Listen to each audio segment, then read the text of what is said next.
Вот, смотрите, собрались одни бро. Короче, вот так вот уроки проводим.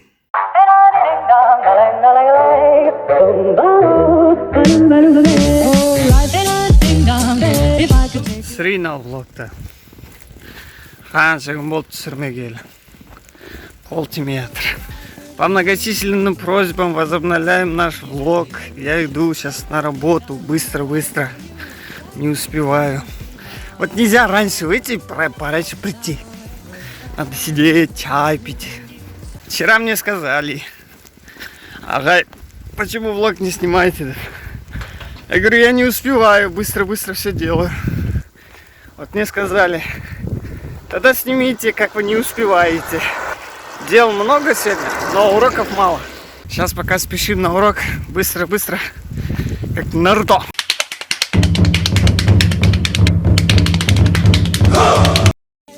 Скелетон. Дальше. У нас идет theft. Как будто ваш язык ужалила пчела, и вы не можете сказать, что это theft. Или вы хотите харкнуть, но при этом говорите букву theft. Вот так вот. Да. Никто не плевал. Кто дальше плюнет? Мы раньше во дворе так соревновались с пацанами. Тоже соревновались, да? Все жестко. А я шарики, этот пакет одноразовый водой наполнял и сверху кидал. Так кидаешь, садишься, такой, кто это? Давай материться, и хорош. Сетимолға бару керек. Бала-шағасы жақта. Қайтып келемін, тағы да сабақ. Прикольно на камеру снимать, слушай, как зеркало бар. Есть такой мультик, называется «Удивительный мир Гамбола». Да ладно, көктем болып отыр ғой. Еріп жатыр бәрі. Қардың барлығы қайда кетеді, құдай біледі.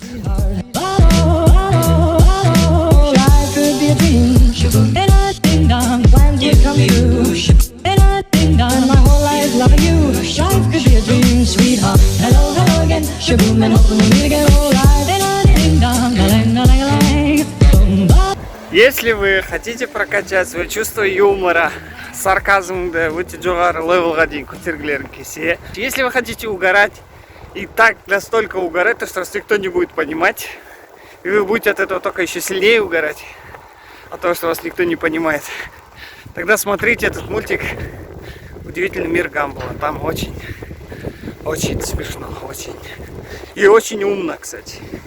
Кейбіреулер бар да, прикол түсінбейді. Непонятно вообще. Прикол түсіну үшін сондай заттар көріп тұру керек. Тогда чувство юмора будет лучше. А чем чувство юмора лучше, тем жить легче. Ученые какие-то там доказали то, что чем у человека чувство юмора выше, тем у него интеллект тоже выше. То есть он может шутить лучше. Если ты можешь шутить хорошо, значит ты не тупой.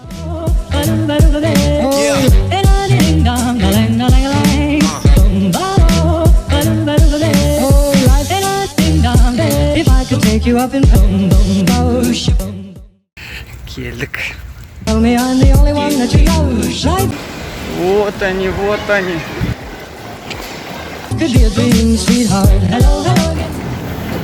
Омар кішкене ауырып қапты. Температура болды. Отырғызып жібердік бала-шағаны. Қазір өзіміз обед жейік. Күнімен соғы жүгіріс, то анау, то мынау. Соң арасында влог түсіру керек еще. Вот я вам говорю, вот не успеваю я снимать. Өйстіп қана түсірмесем, жүріп бара жатқан, кетіп бара жатқан. Отырып бір айтатын мүмкіндік болмай жатыр да. Самый тяжелый вопрос — это вопрос выбора транспорта. Что выбрать, поезд или самолет? Думаю, может, до Астаны на поезде, на нормальном поезде, на Тальго, а дальше на самолете. Бағасы нормально шығады негізі.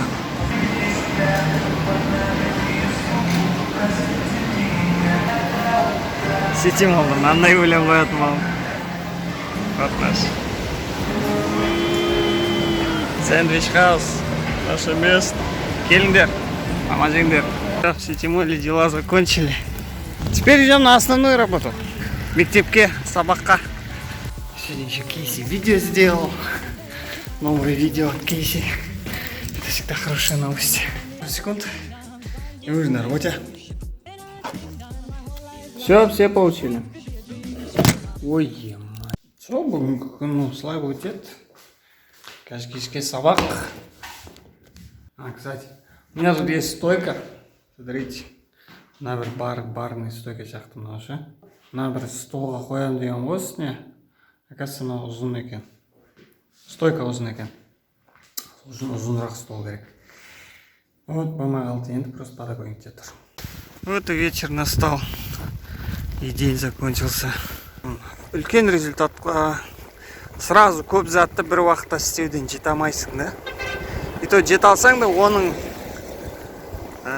результаты қатты көпке созылмайды.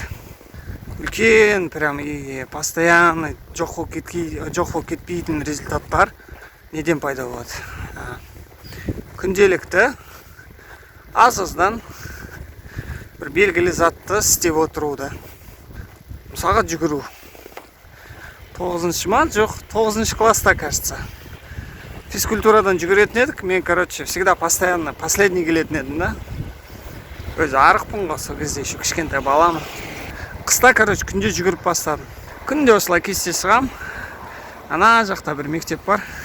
Полясына барам, полясында күнде жүгірем. И күнде кесте жүгіретін где-то 1 сағат.